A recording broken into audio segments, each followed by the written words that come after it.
টান উত্তেজনা, রান লাগে 2, রান লাগে 2।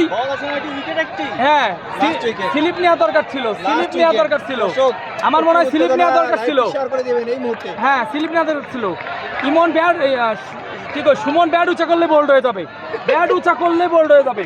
আমি আবারও বললাম, টান টানোর জন্য এত প্রেশার আমি নিতে পারছি না, এত প্রেশার আমি নিতে পারছি না, এত প্রেশার নিতে পারছি না। কি হলো? ও মাই গড, নো ডিফেন্স! জীবনের সেরা ডিফেন্স বলবো আমি, জীবনের সেরা ডিফেন্স। চমৎকার পারবে সুমন? আমার মনে হয় না, আমার মনে হচ্ছে ইস্টা উড়ে যাবে, ব্যাটসম্যান প্রস্তুত আমার মনে হচ্ছে ইস্টা উড়ে যাবে। মোকাবেলা করার জন্য বল দেখা যাক কি শুরু হয়, করলেন। দেখা যাক কি হয়। বল করলেন। ও মাই গড, ঠান্ডা মাথায় সুমন ইউ বিউটি, কাছে সুমন বলে ইউ হয়েছে বিউটি। কিন্তু রান হয়নি। আর একটি, আর একটি বল, আর একটি ক্রীড়ামোদী বল। অনেক সুমনের লাইফে সম্মানিত সবথেকে প্রধান ইম্পর্টেন্ট অতিথির বল। পক্ষ থেকে আপনাদেরকে জানাচ্ছি সাদর সম্ভাষণ এবং অভিনন্দন। আরে ওইটাই তো পরে কর। এখন জানিয়ে রাখি যে দেখুন, পিছলার কারণে কিন্তু জোরে বল করা যাচ্ছে না। তোলাসাগর লাস্ট বল, সুমন খুবই ডেঞ্জারাস পজিশন, সোলো ডেলিভারি ছিল, কোনো মতে ঠেকিয়ে দিলেন।